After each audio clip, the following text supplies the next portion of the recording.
कली। मेरो काना गुलाब को फूल किशोरी मेरी कुसुम कली। ताली बजाते हुए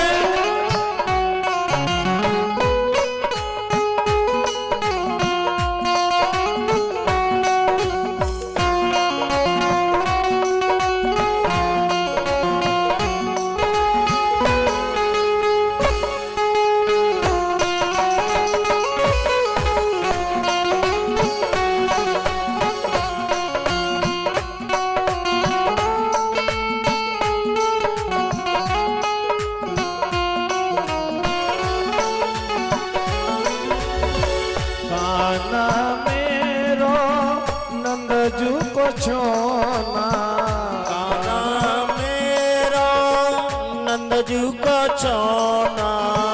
काना मेरो नंदजू को छोना। काना मेरो नंदजू को छोना। श्री राधे ब्रसभानु लली। श्री राधे ब्रसभानु लली।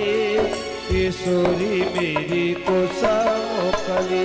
मेरो काना गुलाब को फूल किशोरी मेरी कुसुम कली।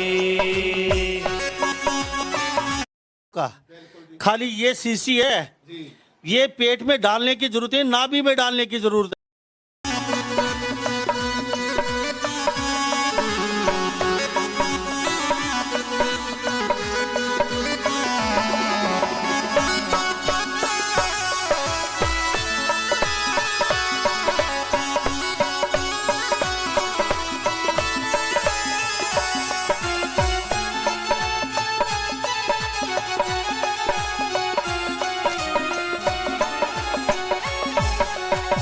काना मांगे माखन लोना। काना मांगे माखन लोना। काना मांगे माखन लोना। काना मांगे माखन लोना। श्री राधे श्री राधे भावे मिश्री डली। किशोरी मेरी कुसुम कली। मेरो काना गुलाब का फूल किशोरी मेरी कुसुम कली। मेरो काना गुलाब को फूल किशोरी मेरी कुसुम कली। मेरो काना गुलाब का फूल किशोरी मेरी कुसुम कली।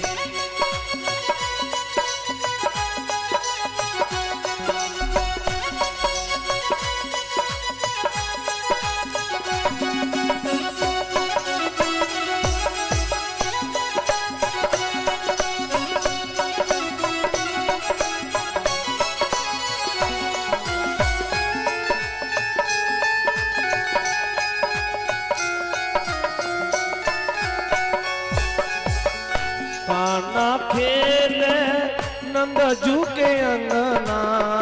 काना खेले नंदजू के अंगना। काना खेले नंदजू के अंगना। काना खेले नंदजू के अंगना। श्री राधे श्री राधे राधे खेल रंगीली गली। किशोरी मेरी कुसुम कली। मेरो काना गुलाब का फूल किशोरी मेरी कुसुम कली। किशोरी मेरी कुसुम कली। श्री राधे मेरी कुसुम कली। किशोरी मेरी कुसुम कली। श्री राधे मेरी कुसुम कली। मेरो काना गुलाब का फूल किशोरी मेरी कुसुम कली। मेरो काना गुलाब का फूल किशोरी मेरी कुसुम कली, किशोरी मेरी कुसुम कली, किशोरी मेरी कुसुम कली। आज राजा परीक्षित ने श्री सुखदेव महाराज से प्रश्न किया, हे महाराज, भाद्र मास शुक्ल पक्ष चतुर्थी के दिन चंद्रमा के दर्शन करने से व्यक्ति को मिथ्या दोष क्यों लग जाता है? कृपा करके आप इस कथा को मुझे विस्तार से बताइए। श्री सुखदेव महाराज कहने लगे, राजन, भाद्र मास शुक्ल पक्ष चतुर्थी के दिन गणेश जी महाराज देवताओं की सभा में जा रहे थे। जब गणेश जी देवताओं की सभा में जा रहे थे, रात्रि का समय था। आगे की तरफ बढ़कर के जब गणेश जी गए तो गणेश जी का पैर कीचड़ में फिसल गया। जैसे ही गणेश जी का पैर कीचड़ में फिसला, चंद्रमा ये सब देख रहे थे। तुरंत ही चंद्रमा को हंसी आ गई। गणेश जी महाराज ने ऊपर की तरफ देखा, चंद्रमा बड़ी जोर जोर से हंस रहे थे। गणेश जी महाराज को क्रोध आ गया। गणेश जी ने तुरंत ही चंद्रमा को श्राप दे दिया। अरे चंद्रमा, मेरा पैर कीचड़ में फिसल गया, तू जोर जोर से हंस रहा है। जा, मैं आज तुझे श्राप दे रहा हूं। आज के दिन जो व्यक्ति तेरे दर्शन करेगा उसको मिथ्या दोष लग जाएगा। अब तो चंद्रमा हाहाकार करने लगा। चंद्रमा तुरंत ही गणेश जी के पैरों में गिर पड़ा। महाराज, मुझे माफ कर दो, मुझसे गलती हो गई। तब गणेश जी ने चंद्रमा से कहा, चंद्रमा, जो श्राप दे दिया वो वापस नहीं आएगा, लेकिन तुम क्षमा याचना कर रहे हो, इसलिए मैं तुमको आशीर्वाद दे रहा हूं। अगर कोई व्यक्ति गलती से तुम्हारे दर्शन कर लेता है, उसके बाद में अगर वो जीव निकाल करके या छोटा सा पत्थर लेकर के ऊपर फेंक देने से दोष शांत हो जाएगा, उसको मिथ्या दोष नहीं लगेगा। अगर तुम गलती से चंद्रमा के दर्शन कर लें तो या तो चंद्रमा की तरफ अपनी जीभ निकाल देना या छोटा सा पत्थर लेकर के ऊपर की तरफ फेंक देना, दोष शांत हो जाएगा। कहीं ऐसा मत करना, दर्शन कर लें, 1 किलो का पत्थर लेकर के ऊपर फेंक दें और सिर पे पड़े, सिर फूट जाए और हेड इंजरी बन जाए, डॉक्टर पूछे ऐसा क्यों करो, कि पंडित जी कह गए। छोटा सा पत्थर लेकर के ऊपर फेंक देना या फिर जीव निकाल देना, दोष शांत हो जाएगा। कथा कह रहे थे, लौट करके वहीं आ जाओ। हम कथा कह रहे थे भगवान कृष्ण को, आज द्वारकाधीश भगवान को मिथ्या दोष लग गया। लल्लू ने आवाज बढ़ा दिया। आज भगवान को मिथ्या दोष लग गया। भगवान मन में विचार करने लगे, अब क्या करूं, अपने दोष को कैसे हटाऊं। तुरंत ही द्वारकाधीश भगवान ने सभी द्वारका वासियों को एकत्रित कर लिया और एकत्रित करके कहने लगे, भैया आप सब लोग मेरे साथ में चलो। और तुरंत ही द्वारकाधीश भगवान द्वारका वासियों को लेकर के जंगल में चले गए। और जैसे ही जंगल में गए तो जंगल में जाकर के, आज जब द्वारकाधीश भगवान जंगल में जा रहे हैं तब द्वारकाधीश भगवान ने देखा, अभी बताया था कि सिंह प्रसेनमवधीत सिंहो जाम्बवताहत सुकुमारक मारोदीश तब स्मयं होश स्मयंतक। जब द्वारकाधीश भगवान रास्ते में जा रहे थे तो द्वारकाधीश भगवान की नजर एक घोड़े की हड्डियों पे पड़ी। भगवान आगे की तरफ बढ़े, आगे जाकर के भगवान ने देखा एक मनुष्य की हड्डियां पड़ी हुई हैं। भगवान और आगे बढ़े, एक सिंह की हड्डियां पड़ी हुई थी। भगवान तुरंत ही आगे की तरफ बढ़ गए और भगवान तुरंत ही जामवंत की गुफा के पास में पहुंच गए। भगवान ने जाकर के जामवंत की गुफा पर सारे द्वारका वासियों को खड़ा कर दिया और द्वारका वासियों से कहने लगे, भैया मैं इस गुफा के अंदर जा रहा हूं, अगर मुझे समय लगे तो तुम लौट करके द्वारका में चले जाना, क्योंकि द्वारका में कोई देखभाल करने वाला नहीं है। तुरंत ही भगवान अंदर चले गए। द्वारका वासियों को खड़े होते हुए समय हो गया और इधर भगवान जैसे ही गुफा के अंदर गए, गुफा के अंदर जाकर के देखा कि एक कन्या और स्मयंतक मणि से खेल रही है और तुरंत ही भगवान ने उस स्मयंतक मणि को अपने हाथ में ले लिया। तुरंत ही कन्या ने रोना प्रारंभ कर दिया। अंदर जामवती के पिता जामवंत सो रहे थे। जामवंत के कानों में बेटी के रोने की आवाज पड़ी और तुरंत ही जामवंत ने अपने हाथ में गदा उठा लिया और गदा उठा करके भगवान से युद्ध करने लग गए।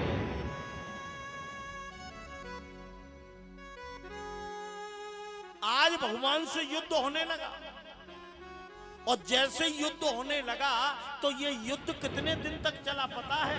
ये युद्ध लगातार 28 दिन तक चला।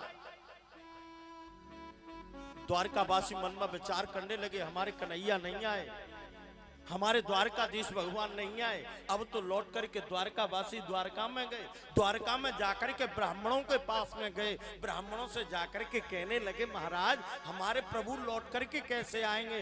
तब ब्राह्मणों ने कहा, हे द्वारकावासियों, अगर तुम अपने श्याम सुंदर को जल्दी बुलाना चाहते हो तो अपने द्वार पर द्वारका के अंदर एक देवी का अनुष्ठान कराओ और उसको संपुट सहित कराओ। संपुट कौन सा लगेगा पता है? नंद गोप ग्रहे जाता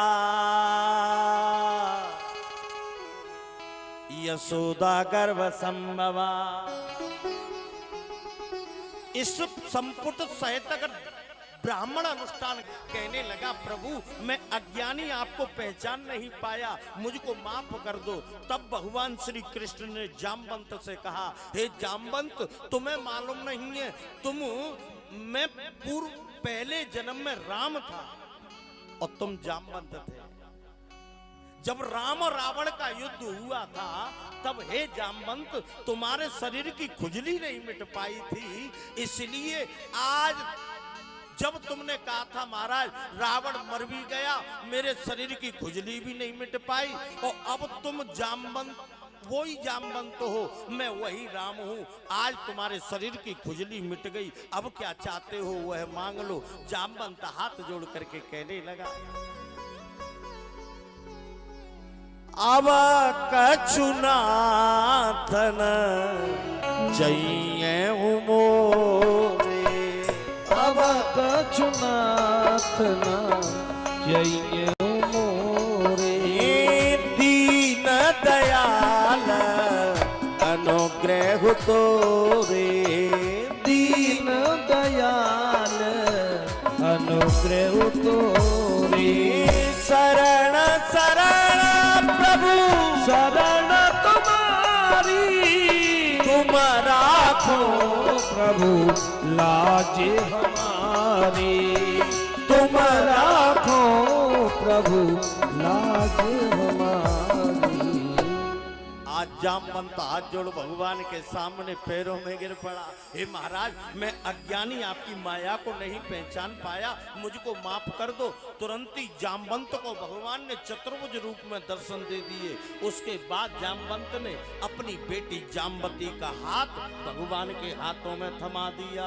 तेरी मर्जी का मैं हूँ गुलाम, तेरी मर्जी का मैं हूँ गुलाम। मेरे अलबेले राम, मेरे मतवाले श्याम, तेरी मर्जी का मैं हूँ गुलाम।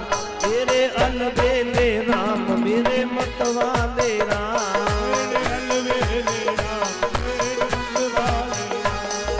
अलबेले राम मेरे मतवाले राम, ओ अलबेले राम मेरे मतवाले राम। ओ तेरी मर्जी का मैं हूँ गुलाम। तेरे अलबेले राम, मेरे अलबेले राम, तेरी मर्जी का मैं हूँ गुलाम। तेरे अलबेले राम, तेरे अलबेले राम।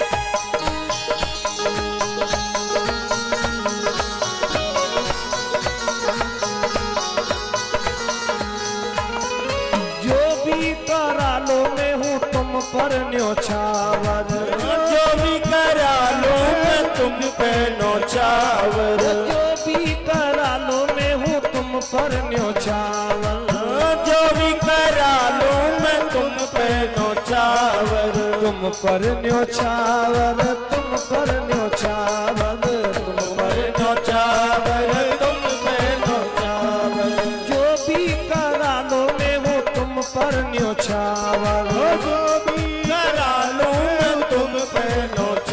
मेरी दौलत, ओ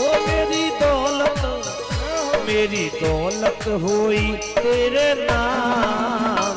तेरे अलबेले राम, तेरे अलबेले राम, तेरी मर्जी का मैं हूँ गुलाम। तेरे अलबेले राम, तेरे अलबेले राम।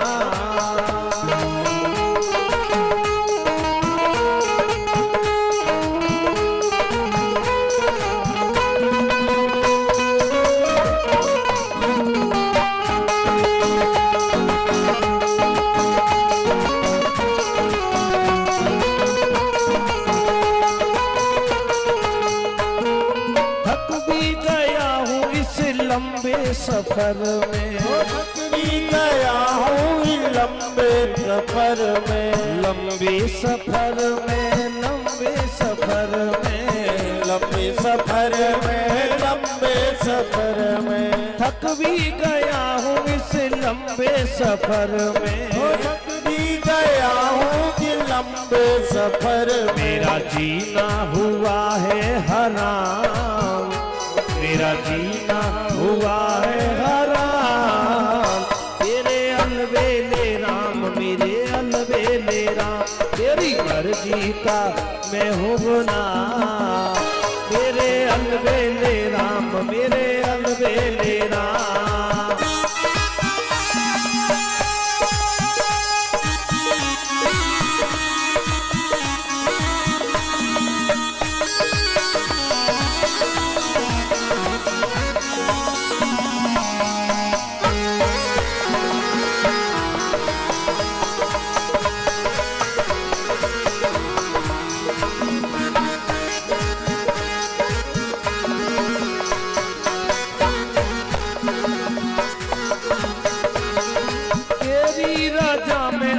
करनी है राजी, तेरी रजा में अब करनी है राजी, वो तेरी रजा में अब करनी है राजी,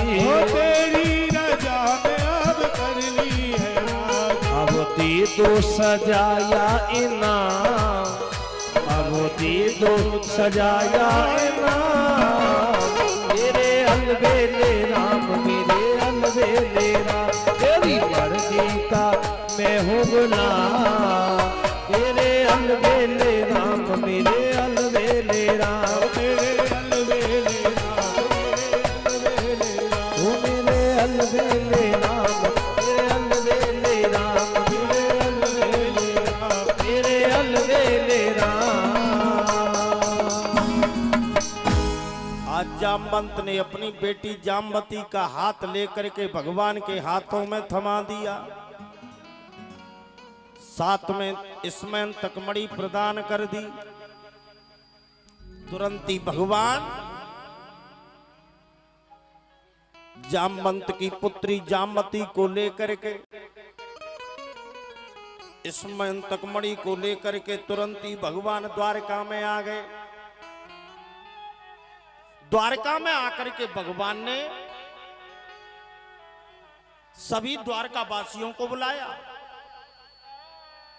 और द्वारका वासियों को बुलाकर के सत्राजित को भी बुलाया। और जैसे ही सत्राजित को बुलाया, सबके सामने महाराज, सबके सामने स्मयंतकमणि आज द्वारकाधीश भगवान ने जाकर के सत्राजित को दी। सत्राजित का मुख लज्जा के मारे नीचा हो गया। तुरंत ही सत्राजित ने अपनी बेटी सत्यभामा को बुलाया और सत्यभामा का हाथ लेकर के तुरंत ही सत्राजित ने भगवान के हाथों में थमा दिया और इसमें तकमड़ी प्रदान कर दी। दहेज में इसमें तकमड़ी प्रदान कर दी। उसके बाद में महाराज